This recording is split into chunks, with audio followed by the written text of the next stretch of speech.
Ladies and gentlemen, please take your seats. You know, I'll be the first to admit that when it comes to the treaties surrounding our First Nations people here in Canada, I'll be honest, I really don't know a damn thing. But that's why you're here. And if you're within, well, the other reason why you're here, of course, is if you're within the sound of my voice, that means you're in the seats with once more. As always, my name is Dave Voigt, and I'm the host of this podcast where we sit down with a wide-ranging variety of entertainment industry professionals and I pick their brain about current projects, state of the industry, how they got started, and so very much more in a light and in a conversational fashion. And you know, if you like how we do things around here, I'm going to go out on a limb and assume that you do, because let's face it, you're listening right now. And if you are, subscribe. Hit that subscribe button, give us the old 5-star rating on your podcast provider of choice. We're available pretty much everywhere. Places like Apple, Amazon, Spotify, Google, and plus we archive every single one of our episodes over at our In the Seats YouTube channel. So if you can give us a like and subscribe there as well, we would absolutely appreciate it. Also, don't hesitate to check us out on social media. We're on the Facebook, the Twitter, the Instagram, the Letterboxd, the TikTok, the Threads, and, well, God knows where else. At In the Seats for all sorts of fun updates. And finally, and I do dare say most importantly, please pay us a visit over at In the Seats, intheseats.ca for all the latest and greatest from the world of film, television, basically the moving image at large. Because guess what? If we live to watch it and write about it and talk about it, we love it even more when you come by and read about it and listen about it. So please do us that kindness and pay us a visit. On this episode, we're diving into the new docu-series which debuted over on APTN earlier this month, called Treaty Road, and it's looking at the 11 unique numbered treaties that were signed between 1871 and 1921 in Ontario, Manitoba, Saskatchewan, Alberta, parts of BC, Yukon, Northwest Territories, Nunavut, and just sort of the intricacies of how these were an attempt by Canada to attain legal title to the land, but also to sort of take advantage as well and not sort of live up to their end of the bargain. These things are in perpetuity, and they have caused our Indigenous nations some real pain over the years. And again, as a white guy, I admittedly I knew nothing about all these treaties. I hear it said in lines and whatnot, but I didn't know. And that's what this show is for, to really sort of illustrate what these treaties are and what these treaties mean between all the different First Nations people that we have here in our great country of Canada. And it is from filmmakers, well, a real good pair of filmmakers. One only Saxon de Cocq and Erin Goodpipe, who did a myriad of research to put this together and really give us a fascinating sort of layout of what it is and what it all means. Because, I mean, again, like I said, I admittedly went into this pretty blind, but having watched all the episodes, I was absolutely fascinated. And again, if you want to know a little bit more about just sort of what's been going on with our Native peoples and what's in our first Indigenous nations, and just really how colonialism really took advantage of it all, and just the horrible ways that all unfolded, that we know but we don't know. This helps us get a little bit closer to knowing. But like I said, it has been airing on APTN, probably still is. But first, enjoy our conversations with Saxon and Erin, because between you and me, they're pretty darn good. All right. Well, obviously, first off, just to kick this off officially, I just want to say thank you both for the time today. And I mean, congratulations on this new doc series coming out. I mean, I got to watch a bit of it last night, and I was really fascinated. I, honest to God, was. But I mean, again, just congrats on the work, and thank you both for being here. I really appreciate it. Yeah, thank you. Yeah, thank you so much, David, just for having us on your podcast, and for anybody who might be listening.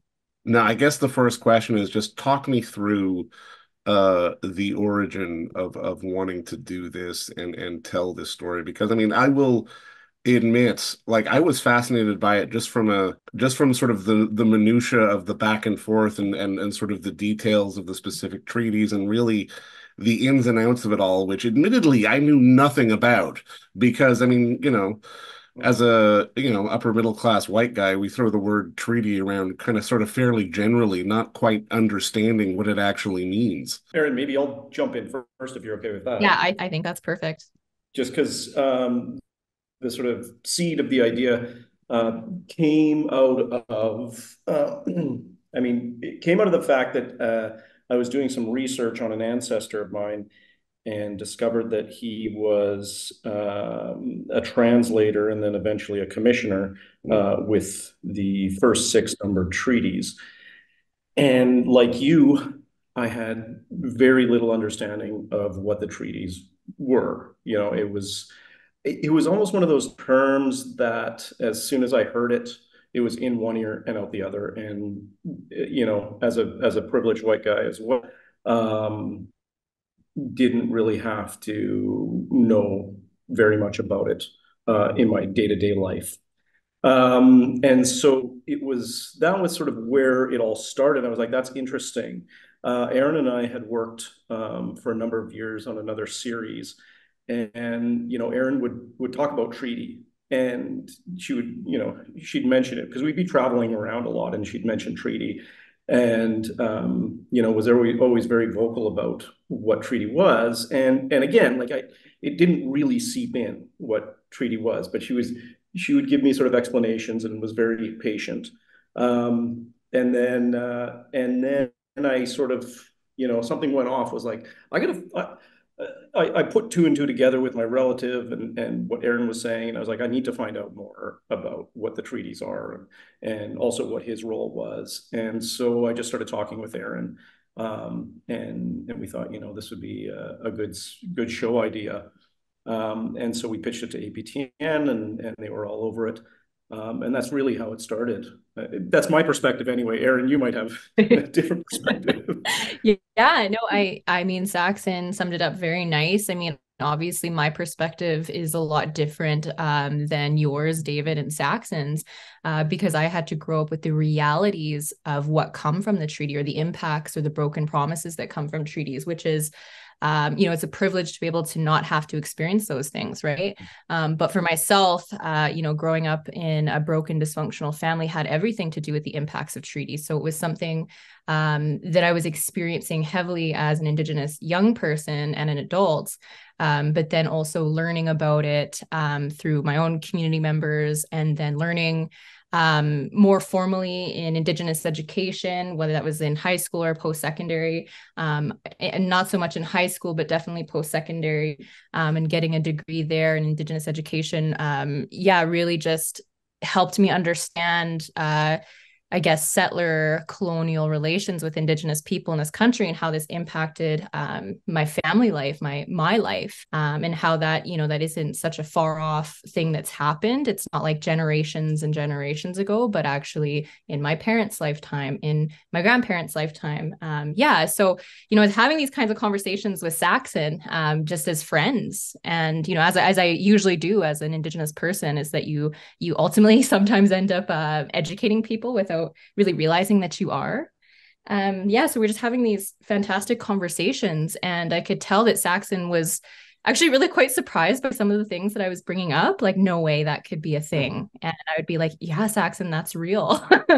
That's true. Yeah, and we had a really neat culmination where we were in Manitoba, I believe, in a location where somebody was sharing with myself and some members of our team a treaty document. And I think that really just spurred a really neat conversation. And then Saxon later on came to me and said, you know, I have a relative in my direct line who was a commissioner and who was heavily involved with the treaty negotiation process. So, you know, that's pretty, in my mind, that's very huge, and very contentious to have somebody like that in lineage who was so heavily involved in something that impacts every single Canadian or non-Canadian person, like Indigenous people. So yeah, that's of it from my perspective. And I mean, how you guys have managed to really bring this over and make it feel like a conversation. Because I mean, I can imagine had this been structured more didactically with more facts and this, that, and the other, and just sort of laying it all out,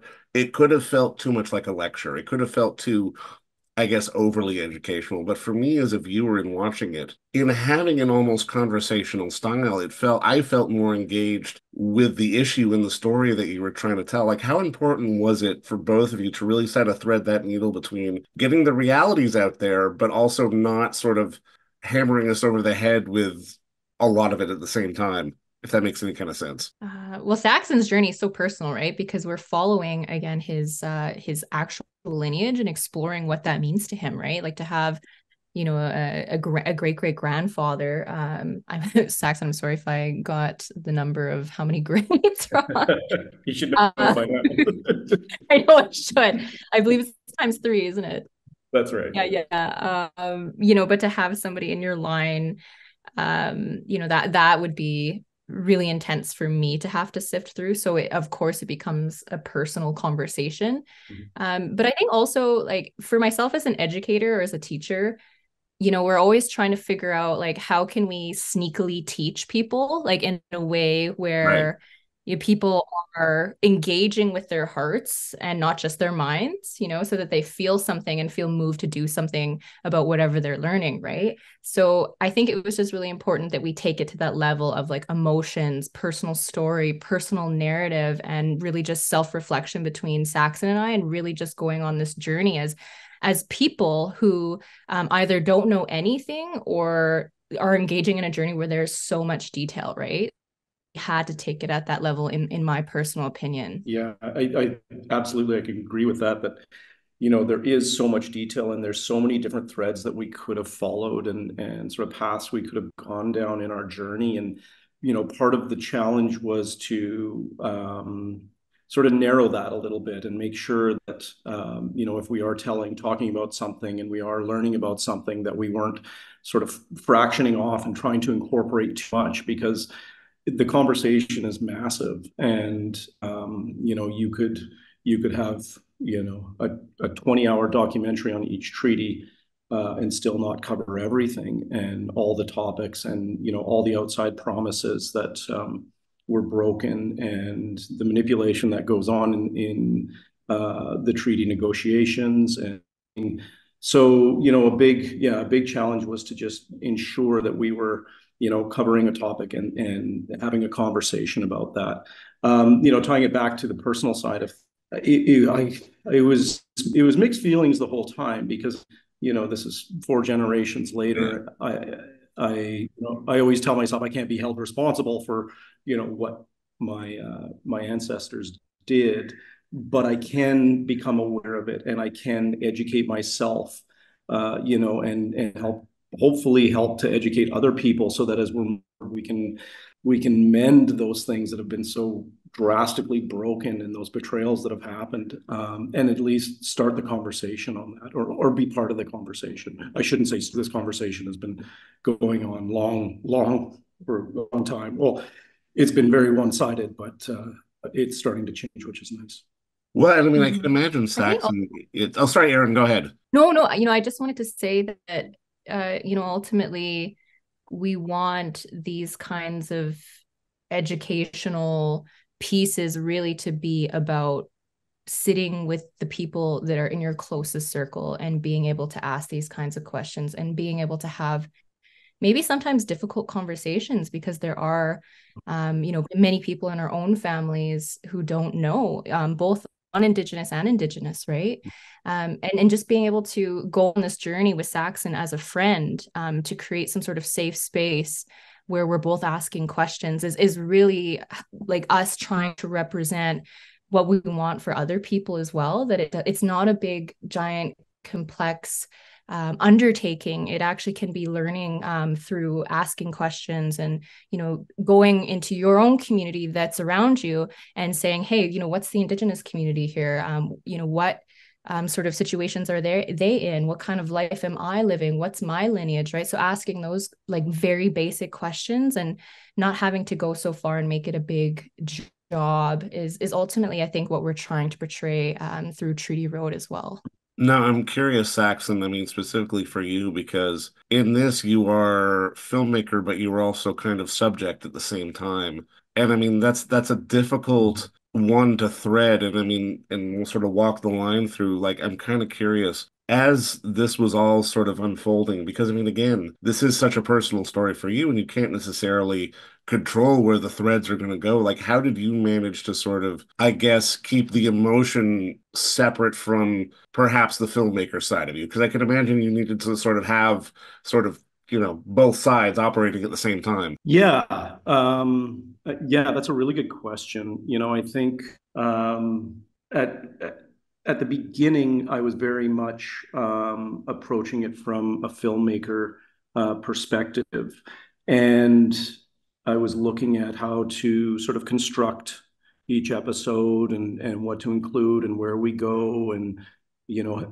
trying to help set up with who we meet and really sort of script things out. But at one point, it actually became very overwhelming. I was completely overwhelmed. We were doing a location scout, and I remember talking to Erin and Candy, the director, and just being like, I don't know what I've gotten myself into, but I'm totally overwhelmed by this. Luckily, we're working with Candy Fox, who is the director of the series, and she was able to bring a real sort of calming presence and take over the filmmaking aspect, while I got to shift and be more of a host and wrap my head around, how to be inclusive in our conversation, how to ask questions. Luckily, I was working with Erin, who's had so much experience as a host, and I really just took my lead from her as far as how to approach things. And yeah, so that was kind of it was a bit of a compartmentalizing of scenarios where it started off as one, shifted to another, and then continued on. And it was an emotional journey, regardless if I'm looking at it from a filmmaker perspective or from someone who has a connection personally to it. You can't not be affected by things that you're learning as you're going along, and things that are, the biggest thing that I had is that the biggest sort of issue I had the whole time was that the frustration around not hearing any of this history of Canada and not knowing any of it. Now, that may have changed since, especially within the school system, but during my time in the school system, there was absolutely zero or maybe 0.2% education on First Nations, on Indigenous people of Canada, and also specifically on treaties. So that was sort of the shocking thing that I constantly found is that I was, I didn't know any of this. Why don't I know any of this? Why haven't I been subjected to this? I mean, I could have taken upon myself to learn, but it really wasn't something that was integrated into, the education system. So I don't know No, if and that I answered the mean, question, but it I is went it on is for. it is a difficult one because I mean, again, it's one of those things where as much as we've gone through the educational system, and I mean, we learned a little bit about this, we learned a little bit about that, we never really know. Mhm. And I mean, in watching this series, it felt to me, I felt very appreciative just to sort of be there for the experience. And I mean, I'm curious, Erin, specifically for you, but I'd love both of you to chime in on this because so much of the Indigenous culture is based around the art of storytelling and the art of all very much conversation and telling each other stories and sharing them. This to me felt like not one of those things that is supposed to be, sort of touted as like, oh, this is a great cultural standpoint or this, that, or the other. Finally, people will know the story. But it felt to me in watching it, it was just like a moment. It was like, oh, okay, now I feel at least somewhat more understanding of maybe the issues or the things that have happened or the things that are still happening. At the end of the day, as more and more people see this, like what is the ultimate hope audiences pull away? Because I mean, like I said, for me, it was just, again, it was a bit of a light bulb moment to just go, I thought I knew, but no, I really didn't. And this is showing me a little bit more. Yeah. I'll hop in first, Eric. Mine's short and sweet. I think my biggest hope is that people do, what they do when they watch something that is based on history, whether that's a movie, whether that's a documentary, and there's characters and people involved, and they automatically afterwards, or so many people do, I know I do, is go to the Wikipedia page or look up who these characters are, who these people are, and dig deeper and find out more about the actual history, because it is readily available. It's Yeah. there now. Of course, we can access anything we want very easily. And so I hope that's what very much on the surface, I hope that's what it does, is that it just, gets people to dig deeper. Yeah, I likewise think the same as Saxon. For me, I think for some, it's going to be a starting point to dig deeper, as Saxon is talking about here. It's going to be a launching point for people to go and do more research and to ask more questions and really consider their lives and their lineages. And for some of us, it's a continuation of what we already know. Like I said, me and Saxon come from vastly different backgrounds. And for others, I hope for Indigenous people, because we try to privilege the Indigenous perspective and voice, because oftentimes we're left out of the history books, right, as told by colonial forces, right, which is why it's not, you don't have treaties that are being taught in the curriculum, for over the last 100 years, right, because there was a different I guess an agenda in the education system that is leaving out certain voices, right? So yeah, I hope that as we privilege Indigenous voices, that we can reflect back to Indigenous people as they're watching this, as a way of understanding their lives and as a way of healing, actually. Because for me, that's what it was when I started to learn about these histories, and not just histories, but these present realities, because these policies are still alive and well for Indigenous people and have deep, deep impacts for them. And that's the difference, again, between myself and Saxon, is that, it was deeply emotional for me because I have to reflect on my mother and my father who, grew up on the streets, or who grew up in the child welfare system, or, I had to think about my grandparents who went to residential school, my aunts and my uncles, and, and the list goes on, obviously, and how that affected myself and my siblings, and how that's going to continue to affect my kids potentially, right? So there's some real deep impacts there. But for me, the biggest part about my journey was being able to be equipped with a sense of understanding, of knowing what happened to me. So I hope that when Indigenous people watch this, they can begin to reflect on their own lives and begin to have a healing journey, as well as they journey with Saxon and I, as we just learn that little bit of treaty and are able to share it. And I mean, just having this exist, I mean, it feels like such one of those really important things because, I mean, again, in life almost, we tend to forget about the power of just sitting and listening and trying to understand someone else's story. And I mean, at the end of the day, I think that's a beautiful thing. And I mean, I think what you both have done here is really an important piece of work because, I mean, at the end of the day, I mean, I don't necessarily think it's going to be this sort of life-shattering moment for the world who watches it on APTN when it starts to air. But if you get enough people going, let me go do a little research. Let me try to listen and understand a bit more to other people's experiences. I mean, I think that is definitely, at least from my perspective, a really good step in the right direction to just being so much more accepting of all of us on so many levels. Yeah, I think you really nailed it.